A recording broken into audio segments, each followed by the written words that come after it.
혈압이 정상 범위로 유지되고 있다면, 특히 70세 이상의 나이에 120/80을 유지하는 것에 대해 기뻐하는 의사의 말은 잘못된 것입니다.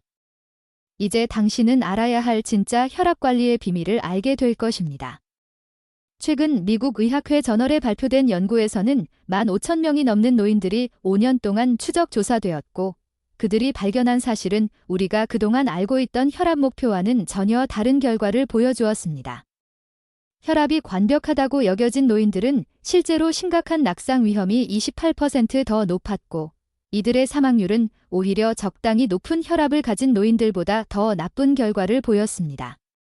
이 영상에서 나는 나이가 많은 사람들에게 가장 오래 생존할 수 있는 혈압 범위, 75세 이후의 표준 혈압 목표가 왜 위험할 수 있는지, 그리고 집에서 간단하게 할 수 있는 테스트로 치명적인 낙상을 예방할 수 있는 방법을 설명할 것입니다. 먼저, 지금 바로 댓글로 나이를 적어주세요. 나이만 적어주세요. 왜냐하면 제가 지금부터 말씀드릴 내용은 65세, 75세, 85세 이상의 분들에 따라 다르게 적용되기 때문입니다. 만약 의자에서 일어설 때나 침대에서 일어설 때 어지러움을 느꼈다면 어지러움이라고 댓글을 달아주세요. 왜 이 정보가 중요한지 3분 후에 이해하게 될 것입니다. 현재 미국 병원에서는 어떤 일이 일어나고 있는지 한번 볼까요? 78세의 한 환자가 정기검진을 받으러 왔습니다. 혈압은 145/86이었죠. 의사는 바로 표준 가이드라인을 보고 목표가 130 이하로 되어 있음을 확인한 후 처방전을 작성하기 시작합니다. 약물이 추가되고 또 하나의 약물이 추가됩니다. 6개월 후 그 혈압은 124/78로 아름답게 내려갔습니다. 의사는 기뻐하며 환자에게 골드스타를 수여하고 모두가 성공적인 사례라고 생각합니다. 하지만 가이드라인에서 놓친 부분이 있죠. 바로 그 78세의 환자가 밤에 화장실에 가기 위해 일어섰을 때 혈압이 124/78에서 56분의 88으로 급격히 떨어진 것입니다. 이때 뇌는 충분한 혈액을 공급받지 못하고 방이 돌고 벽을 잡으려 했지만 미끄러져 넘어집니다.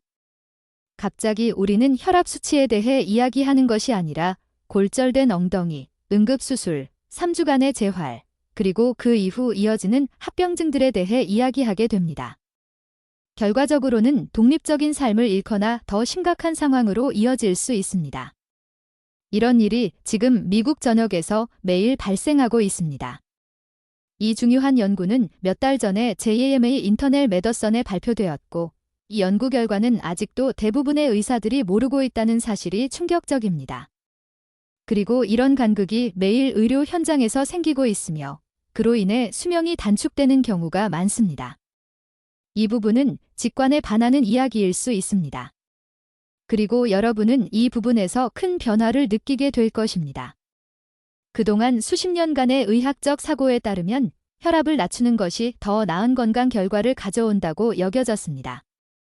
40대와 50대 중년층에게는 이 말이 거의 사실입니다. 혈압을 제어하면 심장마비, 뇌졸중, 신장질환의 예방 효과가 있으며 그 증거는 확고합니다. 그러나 75세 이후에는 상황이 달라집니다. 최근 연구에 따르면 수축기 혈압이 130에서 145 사이인 노인들이 120 이하로 떨어진 그룹보다 더 긴 수명을 살았습니다. 이들은 더 적은 낙상, 골절, 입원율을 보였으며 인지 기능도 더 좋았습니다. 120/80의 완벽한 혈압을 유지한 그룹은 더 높은 어지러움, 기절, 급성 신장 손상, 그리고 더 높은 사망률을 보였습니다. 지금부터 여러분이 이해하게 될 것은 혈압 목표를 설정하는 데 있어 중요한 변화입니다. 75세 이후에는 혈압 목표가 단순히 나이가 들었다는 이유만으로 같은 기준을 적용할 수 없다는 것입니다. 나이에 따른 혈관의 변화, 느려진 신경 반응, 그리고 약물 대사 변화로 인해 혈압 수치는 더 높아야 할 때가 많습니다. 이제 여러분은 정상 혈압에 대한 새로운 시각을 가지게 되었습니다. 나이에 따라 달라지는 혈압 목표를 이해하면서 의사와 함께 건강한 혈압을 유지할 수 있도록 관리해야 합니다. 이 새로운 접근 방식이 여러분의 건강에 도움이 될 것입니다. 나이가 들어가면서 심장과 혈관의 시스템은 점차 변화합니다. 이것은 단순히 나이가 많아서 생기는 변화가 아니라 신체의 기능 변화로 인해 혈압에 대한 새로운 접근이 필요하다는 사실을 의미합니다. 이 부분에서 우리는 왜 혈압 목표가 75세 이상 노인들에게는 다르게 설정되어야 하는지, 그리고 이 새로운 기준이 어떻게 적용될 수 있는지에 대해 더 깊이 파헤쳐 보겠습니다.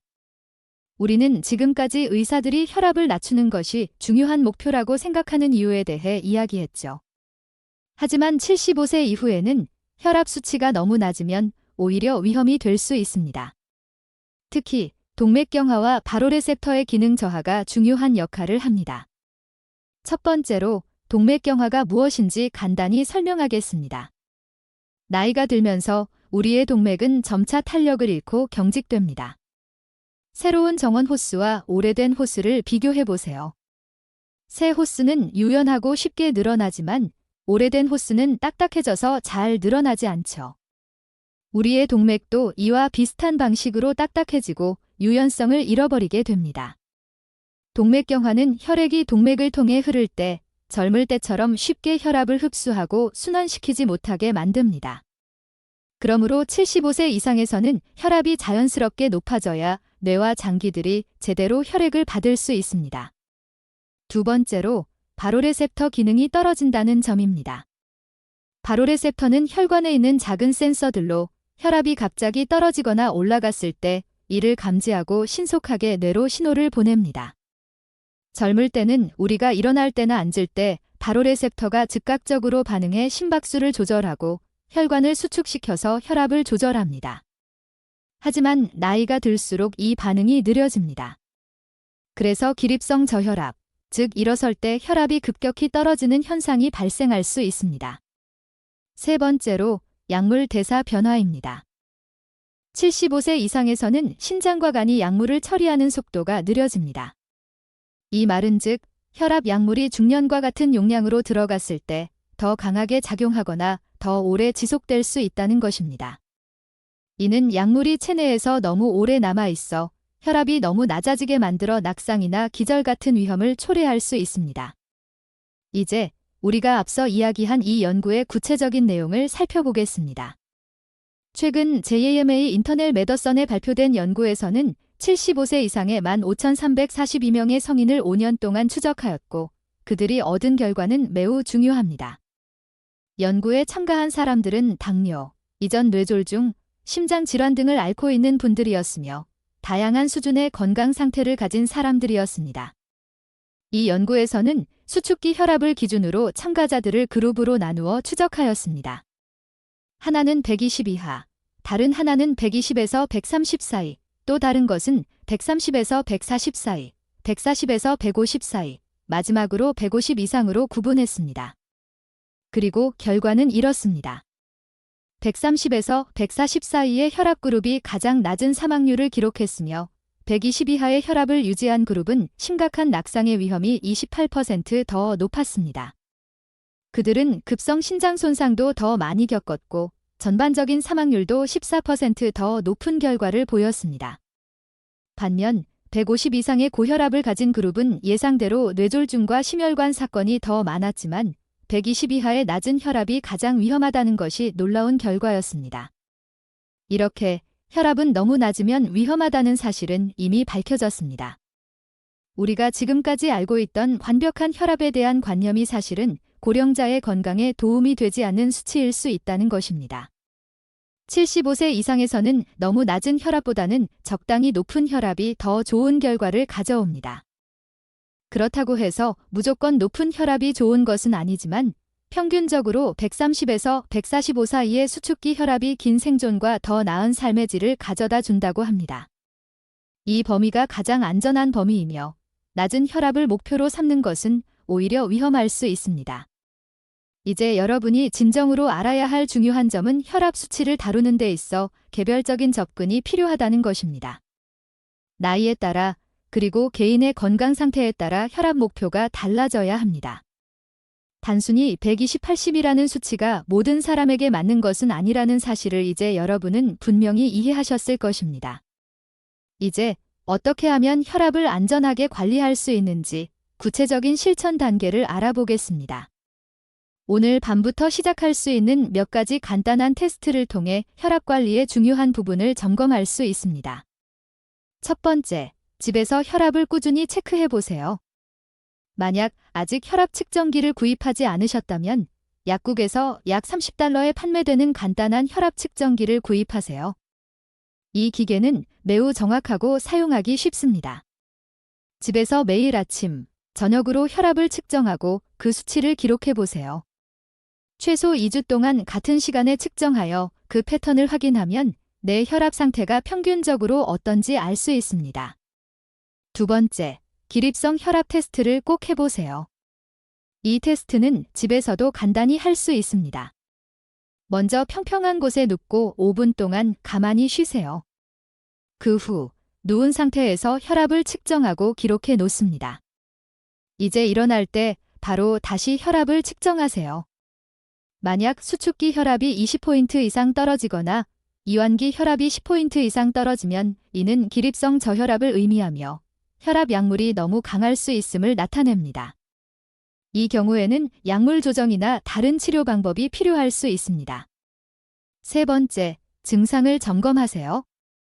여러분이 느끼는 증상이 중요한 신호가 될 수 있습니다. 예를 들어 어지러움, 피로감, 집중력 저하가 나타난다면 그것은 혈압이 너무 낮아져서 발생할 수 있는 증상일 수 있습니다.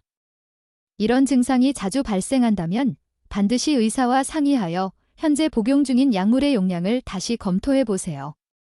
네 번째, 의사와 혈압 목표에 대해 구체적으로 논의하세요. 의사에게 혈압 목표에 대해 정확히 물어보세요. 단순히 120/80을 목표로 삼는 것이 아니라 자신의 나이와 건강 상태에 맞는 목표가 필요합니다. 또한 집에서 기록한 혈압 수치와 기립성 혈압 측정 결과를 가져가서 의사와 논의하세요. 의사는 여러분의 건강 상태와 개인적인 특성에 맞는 맞춤형 혈압 목표를 설정할 수 있을 것입니다. 다섯 번째, 혈압 약물의 부작용이 있다면 이를 꼭 말하세요. 혈압 약물이 부작용을 일으킬 수 있으며 그로 인해 어지러움이나 피로감을 느낄 수 있습니다. 이런 증상을 겪고 있다면 의사에게 이를 솔직하게 전달하세요. 많은 사람들이 약물의 부작용을 그냥 참고 지내지만 약물의 용량을 줄이거나 다른 약물로 변경하는 것만으로도 증상이 개선될 수 있습니다. 의사와 충분히 대화하여 여러분에게 적합한 혈압 약물을 찾아보세요. 이제 우리가 알아야 할 것은 혈압 수치는 단순한 숫자가 아니라는 점입니다. 45세의 중년과 85세 이상의 고령자는 혈압 목표가 전혀 달라야 합니다. 나이에 따라 그리고 건강 상태에 따라 혈압 목표가 달라져야 한다는 사실을 이해하는 것이 중요합니다. 연구에 따르면 130에서 145 사이의 수축기 혈압을 가진 노인들이 120 이하로 낮추는 것보다 더 긴 생존과 더 나은 삶의 질을 보였습니다.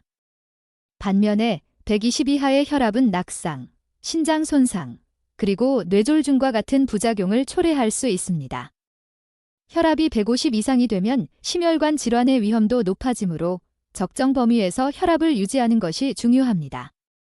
그래서 결국 개인의 건강 상태와 나이를 고려한 맞춤형 혈압 관리가 필요하다는 것입니다.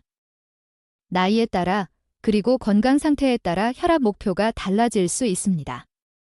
75세 이상의 노인에게는 적당히 높은 혈압이 오히려 더 안전할 수 있다는 연구 결과는 중요한 시사점을 제공합니다. 나이와 건강 상태에 맞는 혈압 관리법을 찾는 것이 건강한 노후를 위한 첫걸음입니다. 여러분, 이제 여러분은 단순히 혈압 수치를 관리하는 것 이상의 것을 배웠습니다. 이 정보는 단지 혈압 수치를 알고 있는 것만으로 끝나는 것이 아니라 그 수치가 의미하는 바를 이해하고 이를 바탕으로 자신만의 혈압관리 계획을 세울 수 있는 능력을 주었습니다.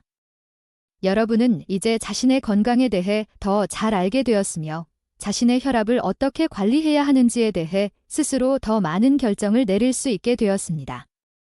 이제 여러분이 스스로 건강을 관리하는 능력을 갖추었고 의사와의 대화에서 중요한 정보를 제공하고 더 나은 치료 방법을 찾는 데 있어 능동적인 참여자가 되었습니다.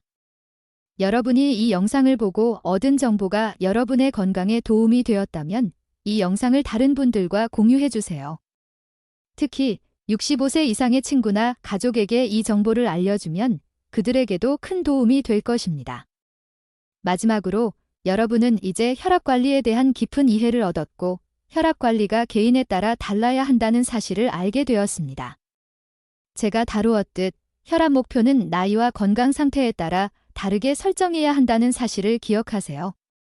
그리고 만약 혈압 약물을 복용하고 있다면 꼭 의사와 이 정보를 공유하여 여러분에게 적합한 혈압 목표를 찾으세요. 다음 영상에서는 혈압을 자연스럽게 조절할 수 있는 3가지 보충제와 쓸모없는 보충제들에 대해 다룰 것입니다. 보충제 산업에서 다루는 미신적인 주장에 대해 제가 모든 증거를 바탕으로 정확히 설명해 드릴 예정입니다. 그 영상도 놓치지 마세요. 여러분의 건강을 위해 항상 연구 기반의 정보를 제공합니다. 영상이 유익했다면 정보를 얻었다고 댓글로 남겨주세요. 그리고 이 영상을 구독하고 새로운 영상에서 또 만나요.